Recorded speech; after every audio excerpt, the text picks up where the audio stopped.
Hola a todos los amigos de Filosofía Apuntes, bienvenidos a este cuarto libro de Aristóteles, que es la Ética Nicómaco, con el tema de hoy que será el examen de las virtudes éticas. Ya sabrán ustedes, chicos, que Aristóteles es un asiduo, ¿no es cierto?, a clasificar, a dar clasificaciones de muchísimas cosas. Y es así que ahora va a hacer una clasificación de las virtudes éticas, esas virtudes, ¿no es cierto?, que son el punto medio, que son la moderación entre dos extremos, o el punto medio, ¿no es cierto?, entre dos extremos. Vamos a ver dos libros dedicados a esto, dedicados a las virtudes éticas, que es el libro cuarto y el libro quinto. En esta ocasión solamente vamos a ver el libro cuarto. Por lo tanto, es muy importante que ya antes de revisar este tema, quizás sería importante revisar el libro 2 para saber cuáles son las virtudes éticas.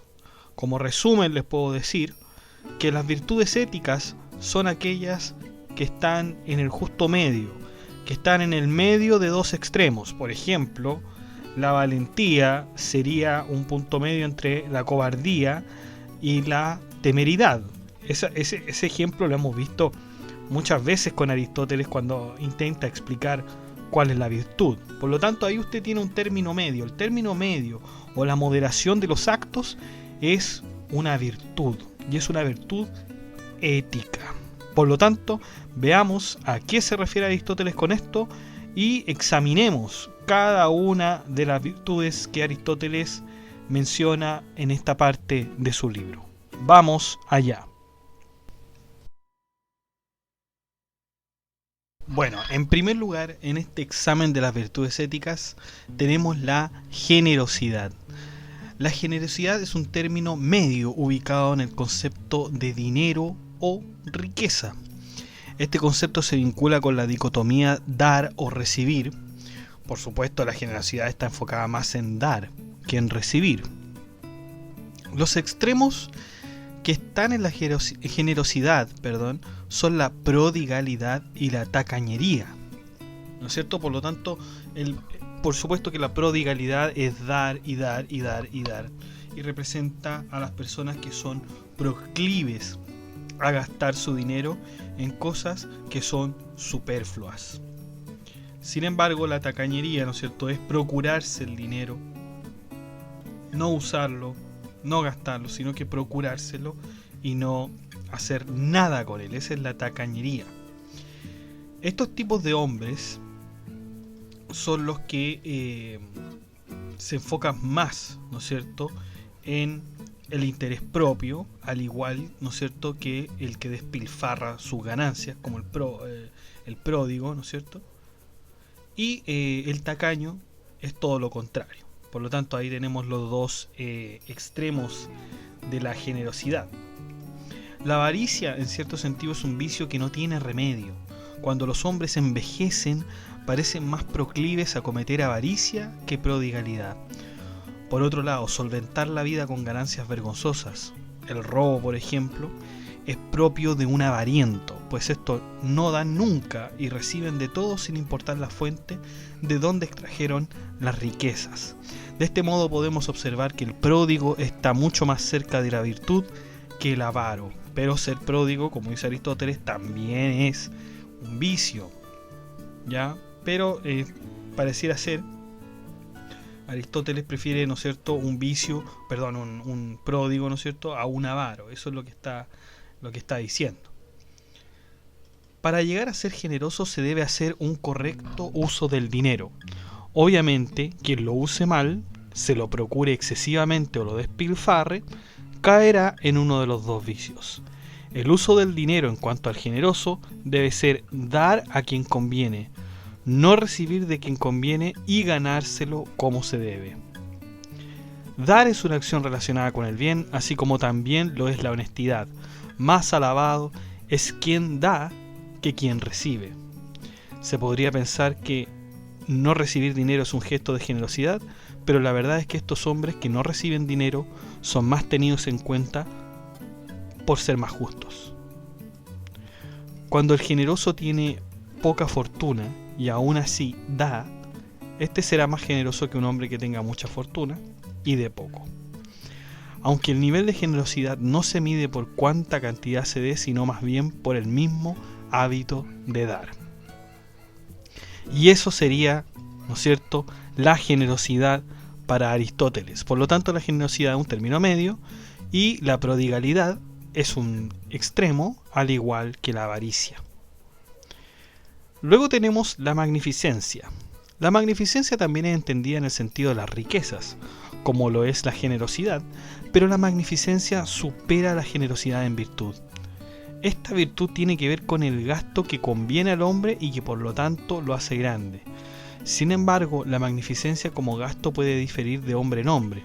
Por ejemplo, el gasto del capitán no será el mismo que el de su flota. Quien gasta su fortuna en cosas que tienen mucho valor o que no tienen mucho valor, no se le llama magnífico. Su defecto es la mezquindad y su exceso es la ostentación. Este hombre es aquel que sabe cómo gastar su riqueza.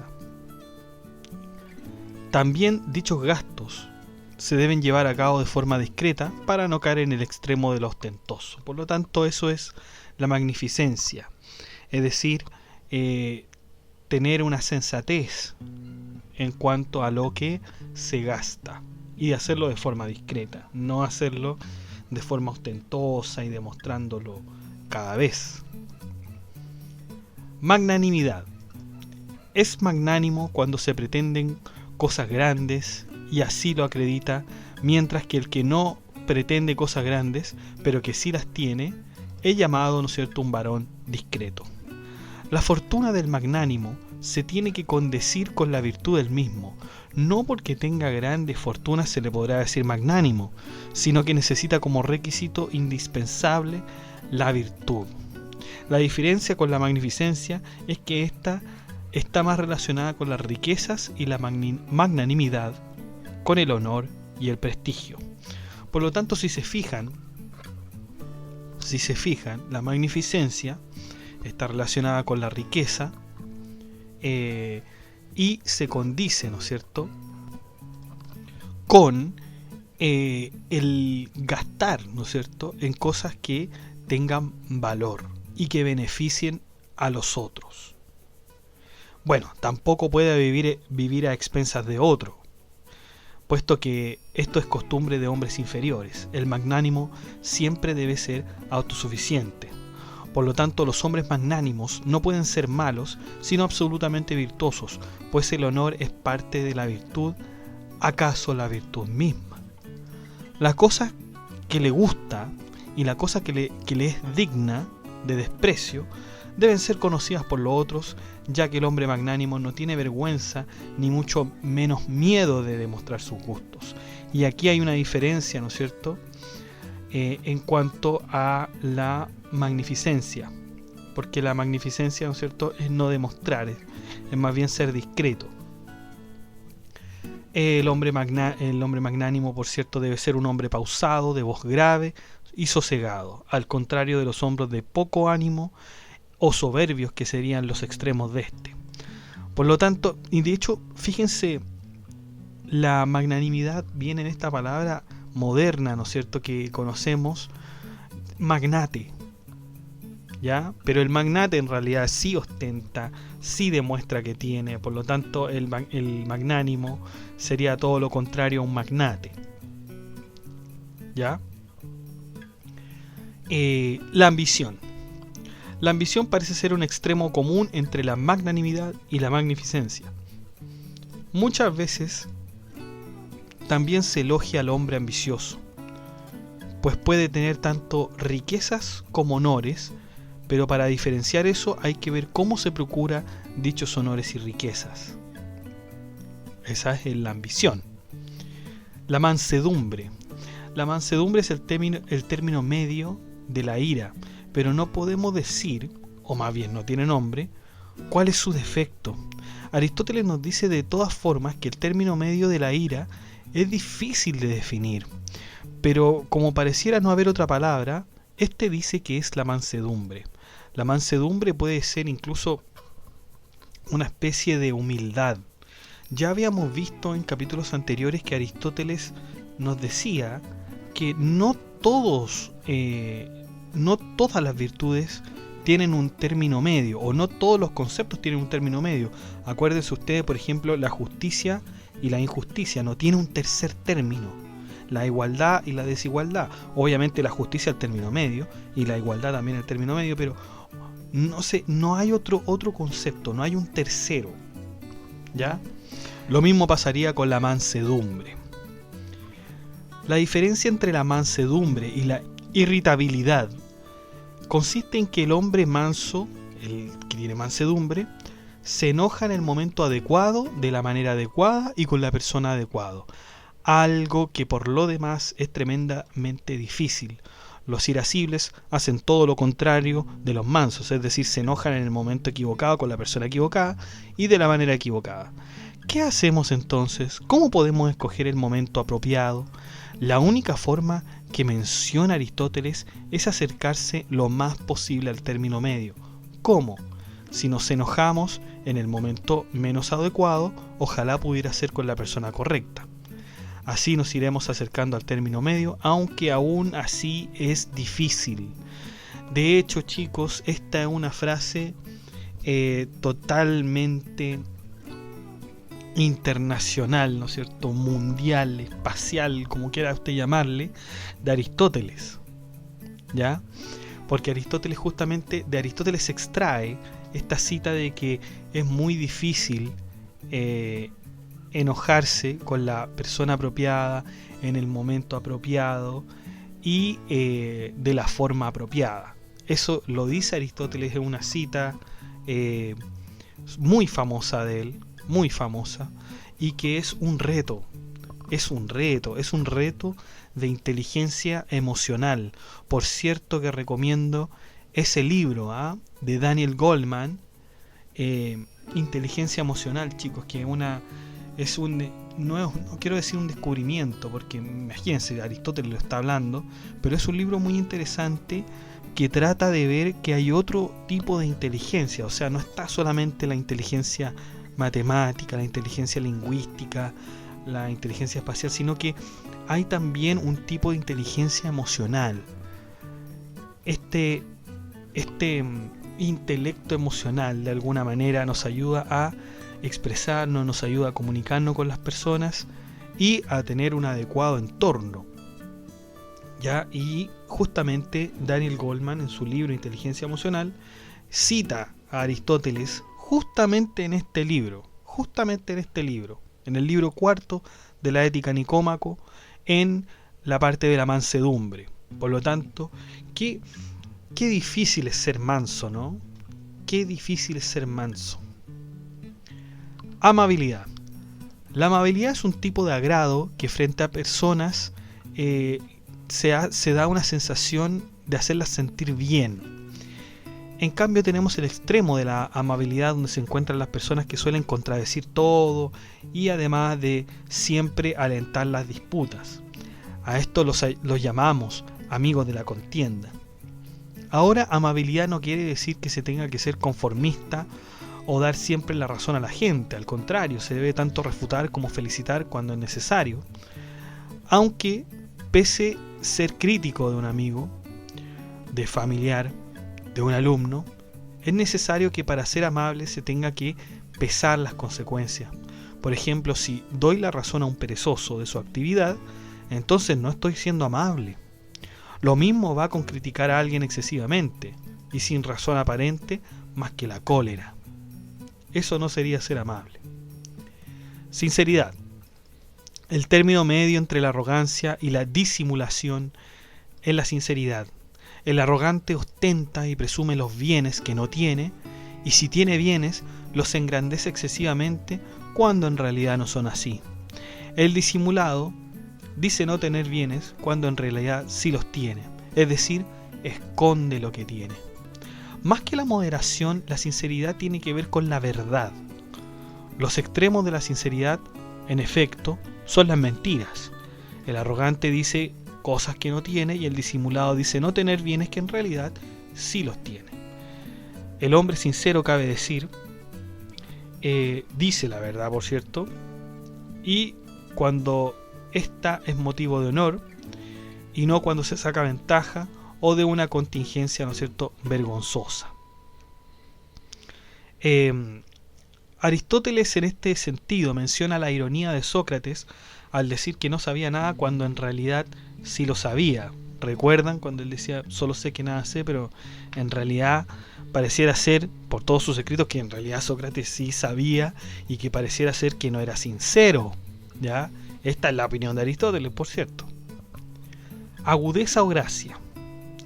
La agudeza está vinculada con la gracia, hablada en el libro 2 de la Ética Nicómaco. Está en medio de dos extremos llamados tosquedad y bufonería. Pasa que muchas veces los bufones son más apreciados que los graciosos, puesto que estos causan más risa que los últimos. Sin embargo, la bufonería tiene menos tacto que la gracia.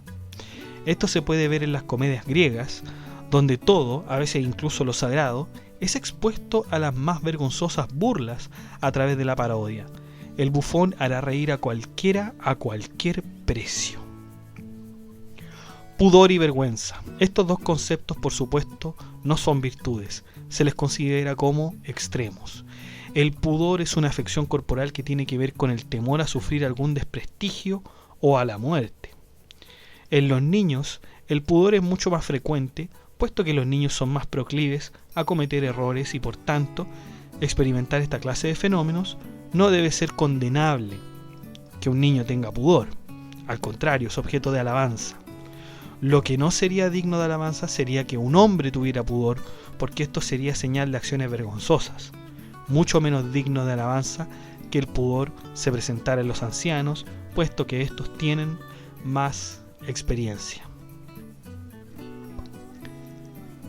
Bueno, esto es el libro cuarto de la Ética Nicómaco, el examen de las virtudes éticas. Otras clasificaciones ya acostumbradas de Aristóteles. Vemos aquí un claro ataque al maestro de su maestro, pues Sócrates usaba la ironía para refutar a sus contrincantes. Si lo vemos desde una perspectiva estrictamente objetiva, Sócrates sí tenía ciertamente sabiduría, pero la ocultaba a través de su ironía. En palabras de Aristóteles, un disimulado. Pareciera ser que el camino más correcto es guiarse por el término medio en todos estos conceptos. En efecto, es ahí donde se encuentra la deseada virtud. ¿Qué hacer si ya caemos en un exceso? Dirigirnos en la medida de lo posible al término medio. Sin duda, una tarea muy difícil en la vida, pero que es posible, es posible. Es posible. Por lo tanto, esta es una enseñanza humanista, una enseñanza emocional que Aristóteles nos trae por medio de estas páginas. Bueno chicos, eso ha sido todo. Nos hemos demorado un poco en realizar estos podcasts, pero como ustedes saben, la pandemia y otros asuntos, por lo menos por mí, estudiantiles y académicos, han demorado, ¿no es cierto?, la entrega de estos podcasts, pero aquí estamos de nuevo. Muchas gracias a todos, que estén bien, cuídense, suscríbanse, comenten y den like.